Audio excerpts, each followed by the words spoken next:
Some days I want to go and work for a 9 to 5, $7.50 an hour, $8 an hour, $9 an hour job, so I could barely make ends to where they can wave at each other from distance.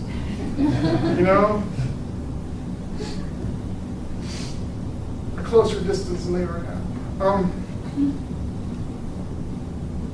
And there are days that I just want to stop and say, God, it was simpler there. I just want to go home. I just want to rest. I don't want to deal with this anymore. Can I stop and go home?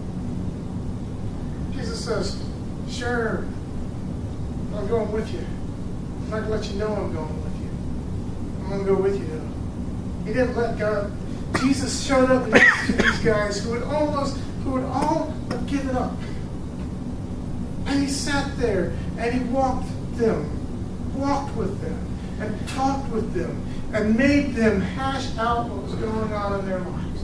Made them deal with things that they had covered up, things they hadn't figured out yet. These probably were thinking men. These were men who had ideas, thoughts, and they logically thought things out. So they weren't giving up dejected. They were giving up because they didn't know what else to do. They were just going home. And Jesus walked up with them and he started talking to them and said, let's figure this out together.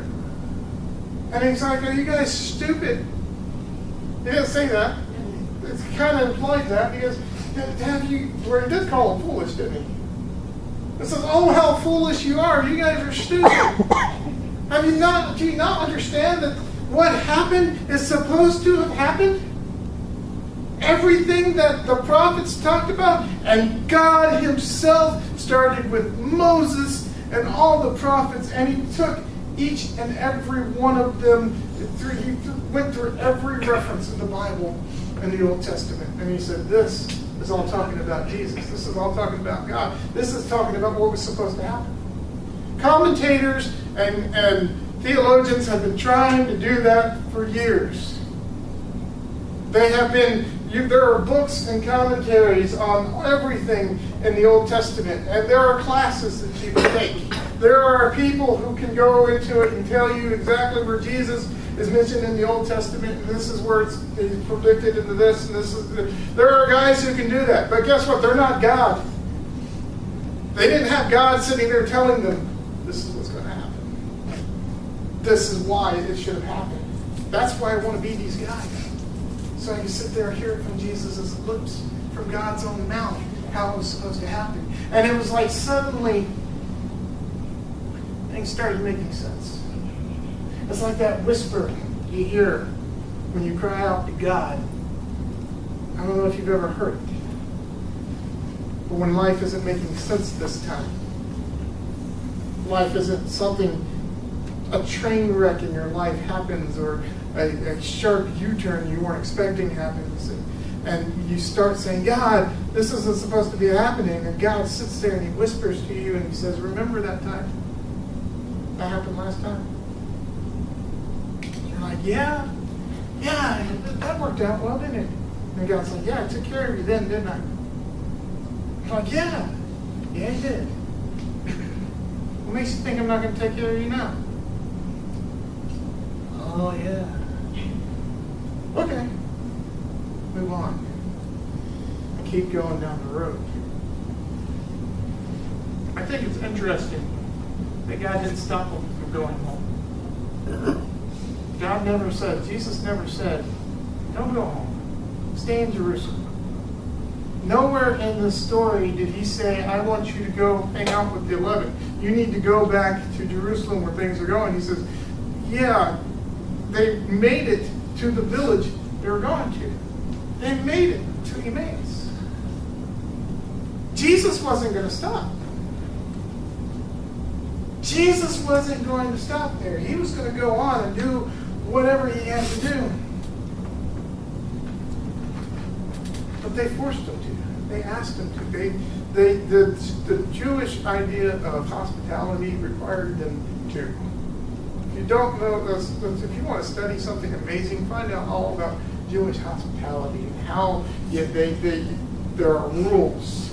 And one of them was that this guy had to eat with them. It was according to the rules. Plus, they wanted to. Let's just think of all the stuff that he just told them. I want to know more. What else? What else you got? What else can you show us? But notice Jesus didn't stop them from going home. He let them go home. He let them get there. When they found out, they discovered that it was Jesus, they didn't stay at home. They went to Jerusalem, where all this stuff was happening. They went back to the brethren. Another thing I noticed about this story, I want you to notice, is that these are two unknown guys, right? Have we ever heard of Cleopas before in the New Testament? Will we ever hear of Cleopas again in the New Testament? And all the Bible scholars shaking their head because you're right. No. Cleopas isn't mentioned anywhere else in the Bible that I have found. This guy is not mentioned anywhere else in the New Testament, anywhere else in the book of Luke. He wasn't one of the 12 apostles. You know, those were Simon, James, John, the other guys. But Cleopas wasn't on the list. And then there's this unknown person that's sitting there. He wasn't on any of the lists either. I don't know. He's not even given a name. Or it's interesting to see people reading through this, to see people speculate who that other person was. And I laugh at one of them. I question the other. Well, I don't really laugh at them. I think about it. One of them makes more sense to me than the other. One says maybe it was Cleopas' wife. See, okay. Don't think so, but it's a possibility. Because it said two men. No, it says two of them. I would have to look at the Greek pronouns that they use. And the other one, I like this a lot better.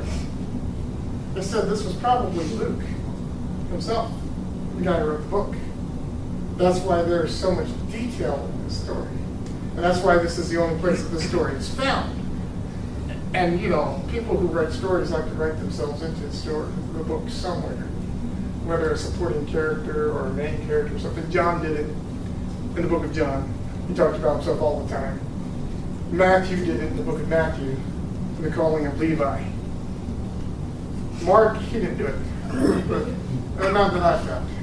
And even in the book of Acts, Luke talks about himself, but we don't see it. We just see the phrase. If you're ever reading the book of Acts and you come across the pronoun we, that means Luke is talking about Luke was with Paul at that time too. That's a side rabbit.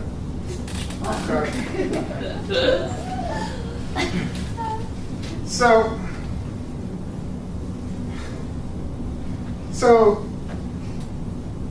we never hear about these people. These are two virtually unimportant people to the story.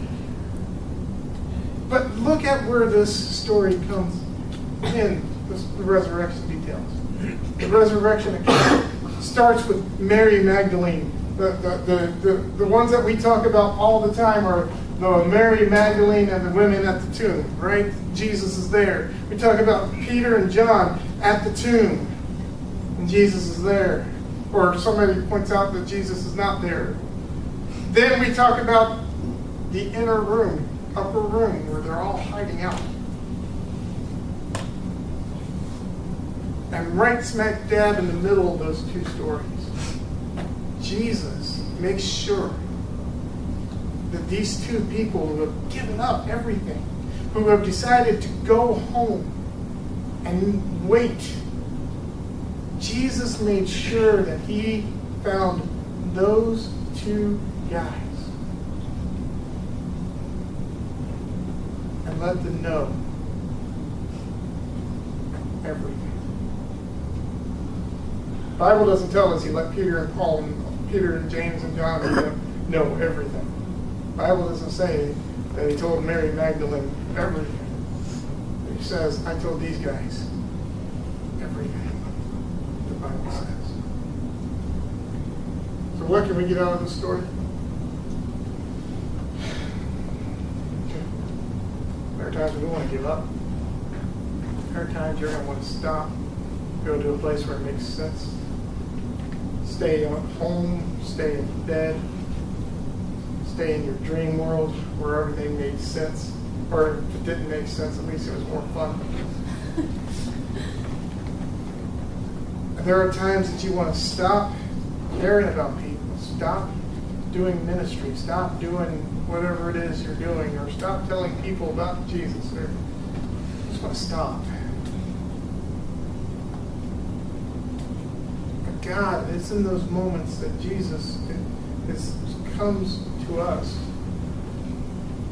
and lets us go on our path home.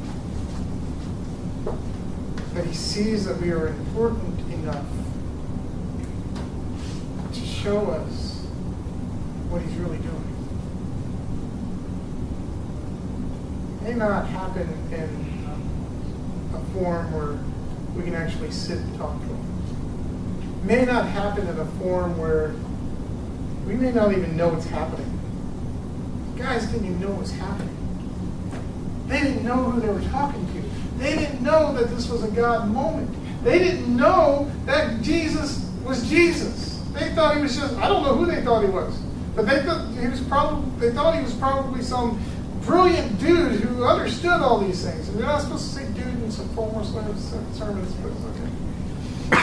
They thought He was some formal rabbi who had this mystical understanding of everything and explained everything. And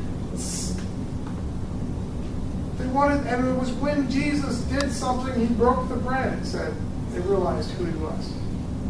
And when they realized who He was gone. I don't know if Jesus breaks bread in any specific way or any special way. I don't know if there's like, oh, that's, Jesus' technique of breaking bread. Whatever.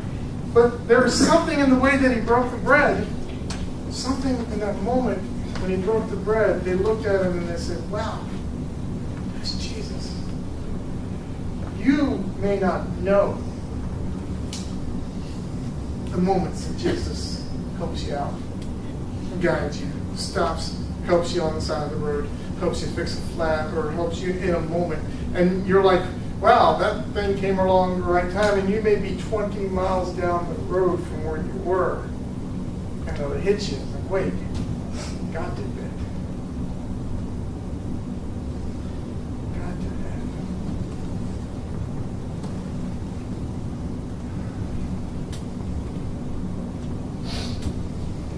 Take comfort in the fact that Christ is risen. Take comfort in the fact that no matter who you are, if you're one of His believers, one of His followers, He is going to take care of you. He's not going to let you be defeated. He's not going to let you live defeated. He's going to help you get back on the right track. And when they got home, when they got back on the right track, they didn't keep it to themselves. They started telling everybody else. It says they immediately went to the 11 and said, hey guys, the coolest thing in the world happened. And they started telling their story. And if we read on in the book of Luke, in the chapter, while they were telling their story, guess who comes into the door or the wall? Jesus. Take comfort. God loves you. Jesus cares for you. When life gets complicated, He's there. When life is easy, He's there. It's a plan and all of it. We just don't know what it is all the time. Making it up as we go along.